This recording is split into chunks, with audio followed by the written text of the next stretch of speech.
Serial killer को लेकर आपने कई कहानियाँ सुनी होंगी, जिसने कई हत्याएं की होंगी, लेकिन पाकिस्तान के एक खूंखार सीरियल किलर की कहानी बिल्कुल अलग है। इस सीरियल किलर ने एक या दो बच्चों की हत्या नहीं बल्कि 100 बच्चों की बेरहमी से कत्ल कर दिया।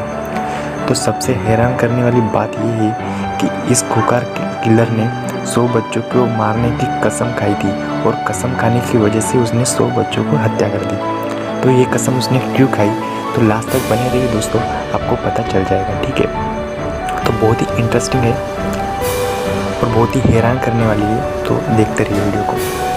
दरअसल यह घटना दिसंबर 1999 की है और सीरियल किलर का नाम जावेद इकबाल था। लाहौर में एक उर्दू अखबार के संपादक को एक चिट्ठी मिलती है जिसमें लिखा था, मेरा नाम जावेद इकबाल है और मैं 100 बच्चों का कत्ल करके आया हूँ और उनकी लाश को तेजाब डालकर मैंने गिरा दिया। जावेद ने अपनी चिट्ठी में ये भी बताया कि उसने जितने भी बच्चों का कत्ल किया था उसमें से अधिकतम घर से भागे हुए अनाथ बच्चे थे।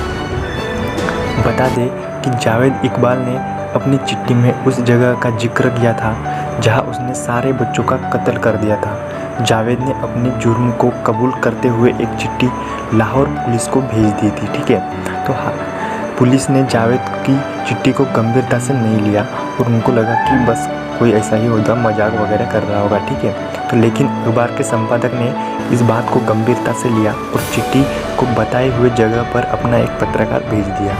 तो उस जगह पर पहुंचने के बाद पत्रकार ने एक घर में घुसकर अंदर घुसा तो उसे एक खून का निशान देखा। ठीक है, तो इतना ही नहीं, तो वहाँ पर 2 बड़े बैग में बच्चों के जूते और कपड़े भी दिखे उसको। ठीक है, तो साथ ही वह एक डायरी भी मिली थी उसको जिसमें बच्चों के नाम और उनके बारे में जानकारी लिखी हुई थी।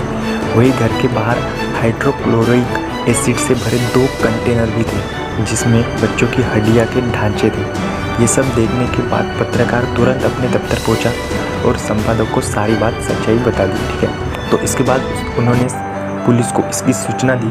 तो सूचना मिलने पर पुलिस की टीम जावेद इकबाल के उस ठिकाने पर पहुंची और कत्ल के सारे सबूत बरामद किए। इसके साथ ही पुलिस को वहाँ पे एक नोटबुक भी मिला जिसमें चिट्ठी में लिखी बातों के साथ ये भी लिखा गया था कि कत्ल के सबूत के तौर पर मैंने कुछ लाशों को छोड़ रखा है जिन्हें मैं ठिकाने नहीं लगा पाया। मैं रावी नदी में कूदकर आत्महत्या करने जा रहा हूँ। पुलिस ने इस पर तुरंत एक्शन लेते हुए सर्च ऑपरेशन शुरू कर दिया और रावी नदी का कोना कोना छान मारा। यह पाकिस्तान के इतिहास की सबसे बड़ा सर्च ऑपरेशन था। ठीक है, तो लेकिन जावेद की लाश उन्हें कहीं नहीं मिली। मामले की छानबीन करते हुए पुलिस ने जावेद के 2 साथियों को गिरफ्तार किया और उनसे पूछताछ की। पूछताछ के दौरान इनमें से एक ने छत से कूदकर आत्महत्या कर ली। इन सब के बीच ही जावेद इकबाल ने उस उर्दू अखबार के दफ्तर में जहाँ उसने पहले चिट्ठी भेजी थी वहाँ संपादक से मिला और इंटरव्यू देने की बात की और कहा कि वह सरेंडर करने आया है। जब इसका इंटरव्यू ख़त्म हुआ तो पुलिस ने उसे गिरफ्तार कर लिया।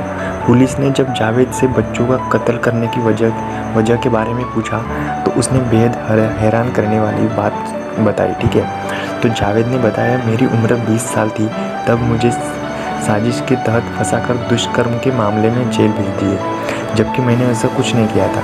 मतलब उसने कुछ किया नहीं, फिर भी उसे जेल हुई थी। ठीक है, तो इस दौरान उसकी माँ हमेशा जेल में उसके मिलने आती थी, लेकिन बेटे की रिहाई के इंतज़ार में एक दिन उसकी माँ की मौत हो गई, जिसके बारे में उसने कसम खाई कि जैसे उसकी माँ ने रातों रात अपनी जान गंवाई है वैसे ही वो कम से कम 100 बच्चों की माताओं को रुलाएगा। इसके बाद उसकी हत्या करने का सिलसिला शुरू हुआ।